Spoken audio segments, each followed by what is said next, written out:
बिस्मिल्लाहिर्रहमानिर्रहीम। देखिए 2019 के बाद आज ये पहला इलेक्शन है और इन 5 साल में असेंबली नहीं थी।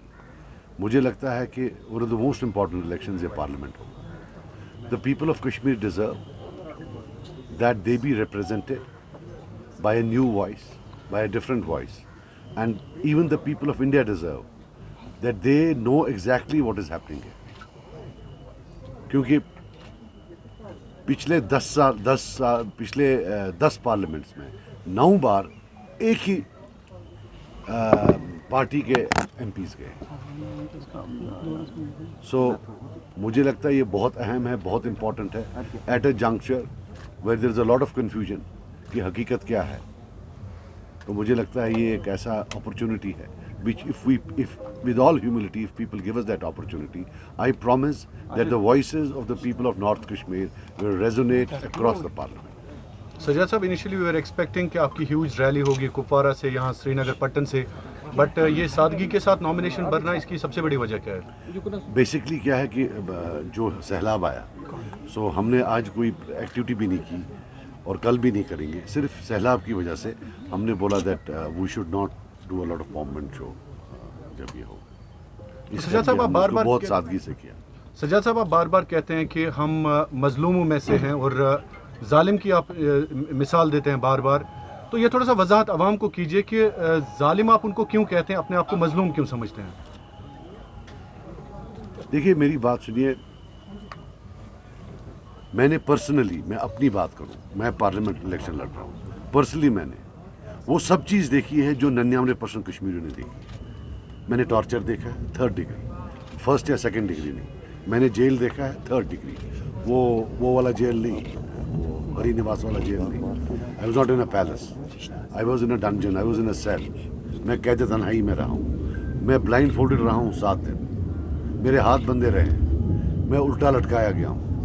ये चीज़ें 70-80% कश्मीरियों ने देखी है। फिर दूसरे वो लोग थे जो महलों में बैठकर ऑर्डर निकाल रहे थे कि पीएसए किसको लगाना है, फांसी किसको देनी है, जेल किसको करना है, टॉर्चर किसको करना है। कोई मुझे चैलेंज करे, मेरा रोल कभी इसमें रहा है। बाकी जो नेशनल कॉन्फ्रेंस है वो आके बताए कि उनने कोई पीएसए साइन नहीं किया है, वो आके बताए कि उनके वक्त कोई फांसी नहीं लगी, वो आके बताएं कि उनने किसी को जेल नहीं डाला है, वो आके बताएं कि उनके टाइम में टॉर्चर नहीं हुआ है।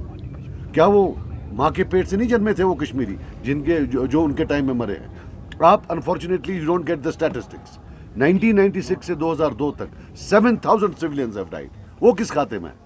फिर जब उमर साहब थे 2008 से 2014, तब 2010 नहीं हुआ, तब ब्लाइंडिंग्स नहीं हुई, तब लोग नहीं मरे, किस खाते में?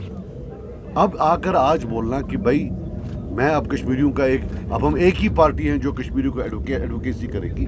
भाई look at it, your hands are filled with, are splattered with the blood of Kashmiris. कत्ल आपने किए हैं, जेल आपने भेजे हैं, पोटा आपने किया है। ये जो ये पुलिस वेरिफिकेशन की मैं बात करता रहता हूँ, मेरे बगैर कोई और बात क्यों नहीं करता है? Because they were in power, it needed an SO to change.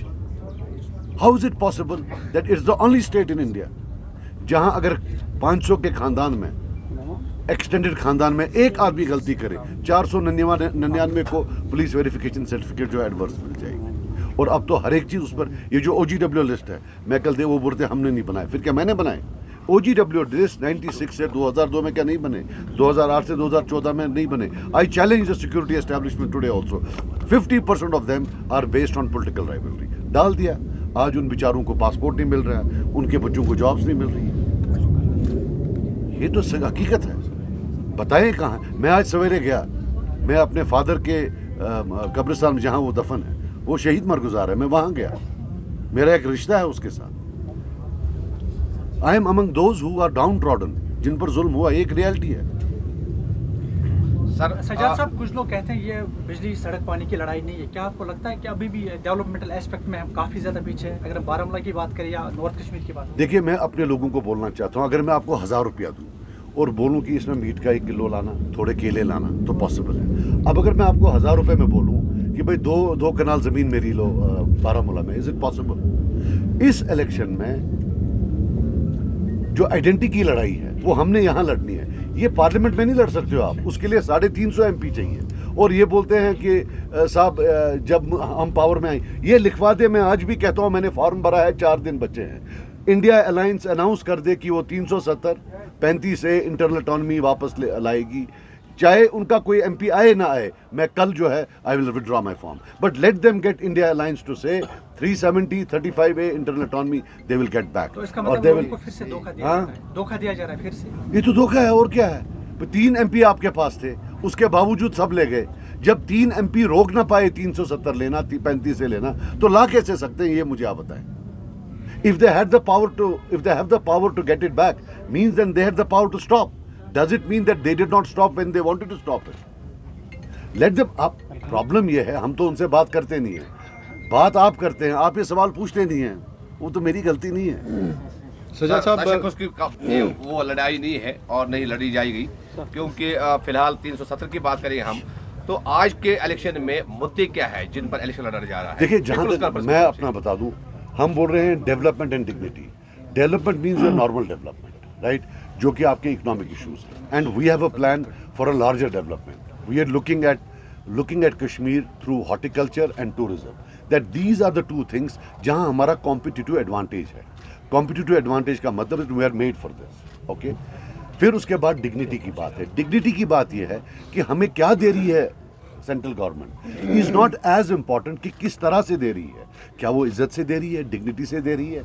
हमें लगता है आज की डेट में नहीं। जब तक हमारे बच्चों को उन कानूनों से गुमराह से दूर रखा जाएगा जो हिंदुस्तान के बाकी बच्चों के लिए, हमें लगता है हमें डिग्निटी नहीं है।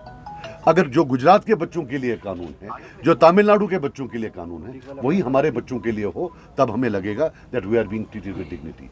वी आर, आपने स्पेशल स्टेटस हमारा ले लिया, हमारी स्पेशल रिलेशनशिप ले ली, but we are not willing to be unequal Indians.